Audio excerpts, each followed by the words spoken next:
Assalamualaikum warahmatullahi wabarakatuh. Sobat e-commerce, kita terbiasa menghubungkan kata bencana dengan peristiwa alam ekstrim. Misalnya kita akan mengatakan bencana tsunami, bencana gempa bumi, atau bencana erupsi gunung. Artinya kemudian bencana itu disebabkan karena terjadi gempa bumi. Bencana itu disebabkan karena terjadi tsunami atau karena terjadi erupsi gunung berapi. Ini pemahaman yang sangat umum, sangat biasa terjadi di masyarakat kita, juga bahkan di kalangan para akademisi mengaitkan sebuah bencana dengan peristiwa alam ekstrim. Sebenarnya kita perlu memilah dulu bahwa yang pertama yang disebut bencana adalah ketika terjadi dampak atau kerugian pada manusia. Jadi ketika ada kerugian material, kerugian ekonomi atau kerugian jiwa, itu disebut sebagai sebuah bencana. Nah, ketika kita mengatakan ada bencana erupsi gunung, maka kita mengaitkan sebenarnya antara kerugian manusia itu dengan erupsi gunung. Jadi ketika ada orang meninggal dalam sebuah krisis erupsi gunung, orang itu akan dikatakan meninggal karena ada erupsi gunung. Ketika ada orang meninggal, ada korban meninggal setelah peristiwa gempa, kita akan mengatakan dia adalah korban gempa. Ada terjadi peristiwa bencana gempa bumi. Dan ini pemahaman yang sangat umum, mengaitkan sebuah bencana dengan peristiwa alam yang ekstrim. Tapi coba kita lihat sebuah perspektif lain yang jauh lebih kritis, jauh lebih mendalam ketika melihat atau mengamati fenomena bencana, yaitu yang biasa disebut sebagai perspektif kerentanan atau vulnerability. Saya saat ini ada di Desa Morodemak, salah satu desa nelayan di Kabupaten Demak. Desa ini terbiasa mengalami rob atau banjir, terutama ketika air laut pasang. Dan ya seperti biasa kita akan mengaitkan bahwa bencana ya terjadi karena air laut pasang itu. Orang kemudian menderita kerugian. Orang terpaksa mengevakuasi barang-barang mereka karena kalau terkena air laut bisa jadi rusak dan sebagainya. Kerugian ekonomi terjadi. Nah, tapi coba kita cermati, apakah kemudian orang mengalami kerugian atau kerugian manusia itu karena rob tersebut, karena air pasang laut, air laut naik, atau karena apa sebenarnya?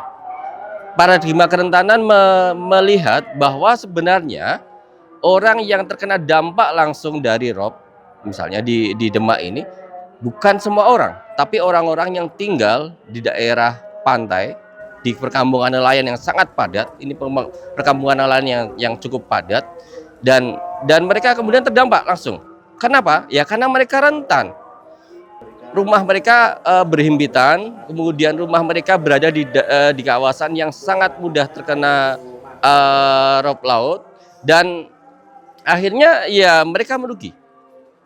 Tapi sebagian orang nelayan-nelayan yang punya resource ekonomi yang cukup kuat, ya mereka kemudian bisa membangun rumah mereka menjadi 2 lantai atau bahkan 3 lantai, dan mereka kemudian bisa mengantisipasi bencana rob tersebut, dan mereka tidak merugi. Paradigma kerentanan menganggap bahwa sebenarnya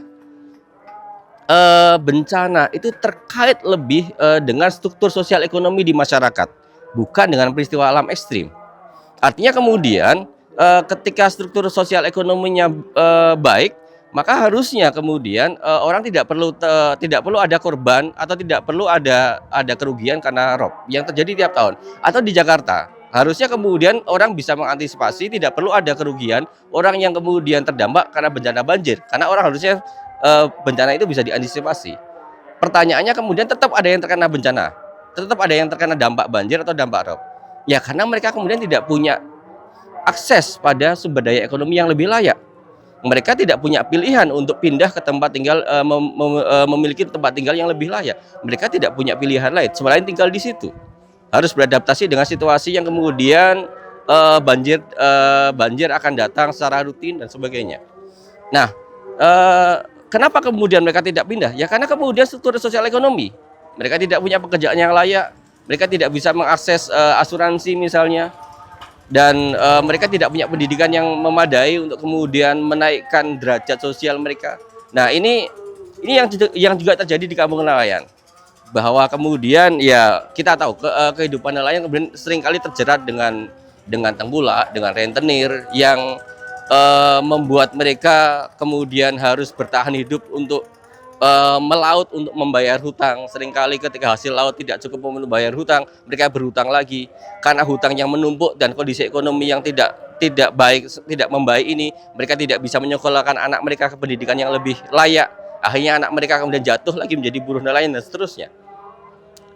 Dan mereka kemudian tidak punya pilihan lain, ya udah tinggal di kampung yang sangat padat, yang kemudian sangat rentan terkena dampak banjir atau dampak rob.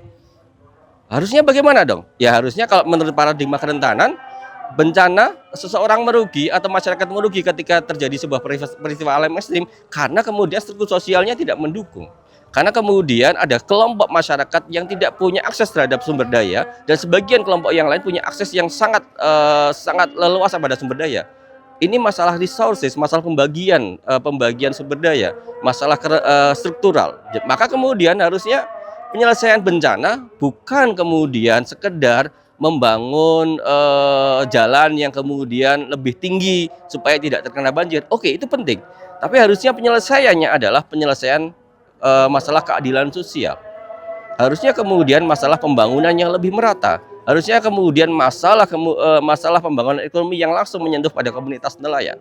Supaya kemudian ke depan kemudian tidak ada masyarakat yang tinggal di daerah yang rentan. Mereka punya akses yang memadai pada resources yang ada.